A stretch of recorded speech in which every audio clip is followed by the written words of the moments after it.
Gaur egun, Madriden erabakitzen dira lan munduan eragiten diguten gai guztiak.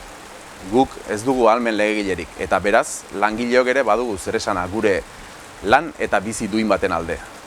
Porque, entre otras cosas, queremos decidir los convenios aquí. Queremos una legislación laboral propia. Queremos que sectores estratégicos como la energía tengan una participación pública.